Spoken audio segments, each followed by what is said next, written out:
नमस्कार दोस्तों, मेरा नाम है दिनेश पारिक और आप देख रहे हैं द अनबीटेबल काल चक्र। दोस्तों, आज बात करते हैं सल्तनत काल के सबसे मूर्ख शासक के बारे में, जिसकी मृत्यु होने पर इतिहासकार बदायूं लिखते हैं कि आज दिल्ली की प्रजा को सुल्तान से और सुल्तान को दिल्ली की प्रजा से मुक्ति मिल गई। सल्तनत काल का सबसे पढ़ा लिखा शासक, जिसको अरबी भाषा, फारसी भाषा के साथ साथ खगोल शास्त्र, चिकित्सा, गणित का विज्ञान था, फिर भी इतिहास के पन्नों में उसे एक मूर्ख की संज्ञा क्यों दी गई? कुछ इतिहासकारों ने उसे रक्त पिपासु लिखा तो कुछ इतिहासकारों ने सल्तनत काल का सर्वाधिक विस्तार होते हुए भी उसे असफलताओं का बादशाह क्यों कहा गया? चलिए आज बात करते हैं मोहम्मद बिन तुगलक के बारे में। मोहम्मद बिन तुगलक के बचपन का नाम जोने खां था। जोने खां का असफलताओं का दौर उससे सुल्तान बनने से पहले शुरू हो गया। एक बार की बात है दोस्तों, बंगाल में विद्रोह हुआ तो उसका दमन करने के लिए जोने खां के पिता सुल्तान गयासुद्दीन तुगलक पहुंचे और उसने विद्रोह का दमन कर दिया और उनकी विजय हुई। जैसे ये सूचना जोने खां को पहुंची तो जोने खां ने सोचा क्यों ना पिताजी का भव्य स्वागत किया जाए। दिल्ली से 30-35 किलोमीटर दूर उन्होंने भव्य पांडाल का निर्माण करवाया गया। जैसे सुल्तान पहुंचा और दरबार सजा, उसके बाद वहां से हाथियों की एक भव्य यात्रा निकल गई। उनमें से एक हाथी पागल हो गया और उसने पांडाल को तहस महस कर दिया। उसी पांडाल में नीचे दबकर सुल्तान गियासुद्दीन तुगलक की मौत हो गई।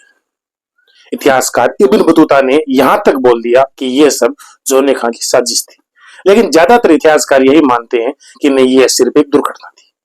उसके बाद जोने खां ने मोहम्मद बिन तुगलक के नाम से सुल्तान बना। मोहम्मद बिन तुगलक थोड़े दिनों बाद पता नहीं उनके दिमाग में क्या आई, दरबार लगाकर बोला कि आज से राजधानी दिल्ली ना होकर देवगिरी होगी और देवगिरी का नाम दौलताबाद होगा। और दौलताबाद में ये मैसेज पहुंचा दिया गया कि हम यहाँ से रवाना हो रहे हैं, हमारे पहुंचने से पहले वहां पे भव्य महलों का निर्माण किया जाए और मेरी शानो शौकत में कोई कमी न रह जाए। अब दोस्तों, उस सुल्तान का सबसे बड़ा मूर्खतापूर्ण निर्णय यह था कि उसने समय चुना अप्रैल महीने का। ये ज्यादातर जो लोग थे वो थे सेंट्रल एशिया के, वहां पे ठंडी जलवायु। अब भारत देश में उस समय इतनी तेज धूप होती है, लू होती है कि लोग बेहाल हो जाते हैं। अब उसके साथ जो ज्यादातर लोग थे, अमीर वर्ग थे, उलमा वर्ग थे, प्रशासनिक वर्ग थे, उन्होंने कभी इतनी गर्मी का सामना नहीं किया था। और दिल्ली और देवगिरी के बीच दूरी होगी लगभग 1600 किलोमीटर। उस समय उत्तर भारत और दक्षिण भारत के बीच न तो इतने रास्ते थे और न कोई आवागमन के इतने साधन थे। बैलगाड़ियों से यात्रा करना था या फिर पैदल यात्रा करना था। सैनिक थोड़े बहुत घोड़े जरूर रखते थे। आप यकीन मानो दोस्तों, रास्ते में आधे से ज्यादा लोगों की मौत हो गई। जैसे तैसे करके ये लोग देवगिरी पहुंचे। वहां पे जैसे थोड़े दिन रुकना शुरू किया, थोड़े दिनों बाद सुल्तान वापस बोला कि नहीं नहीं, तो राजधानी वापस दिल्ली होगी। सुल्तान के इस मूर्ख फैसले को अलग अलग इतिहासकारों ने अलग अलग तरीके से बखान किया। इतिहासकार मंगबर ने लिखता है कि सुल्तान ने देवगिरी को राजधानी इसलिए बनाया क्योंकि देवगिरी सल्तनत काल के केंद्र बिंदु में था। मंगबरनी की इस बात से सिर्फ एक ही बात स्पष्ट होती है कि मंगबरनी को शायद जियोग्राफी का बिल्कुल भी नॉलेज नहीं था, क्योंकि उस समय जो सल्तनत काल के दक्षिण में देवगिरी था। इतिहासकार रेला और इब्न बतूता तो बहुत ही मजेदार बात लिखते हैं। वो तो लिखती है कि दिल्ली की प्रजा से सुल्तान दुखी हो गया था।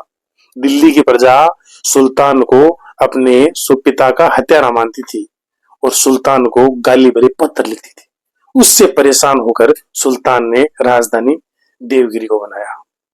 कुछ इतिहासकार बोलते हैं कि मंगोल आक्रमण के कारण सुल्तान ने राजधानी को देवगिरी या दौलताबाद को बनाया, लेकिन मैं आपको बता दूं, मोहम्मद बिन तुगलक के काल में सिर्फ एक मंगोल आक्रमण हुआ था।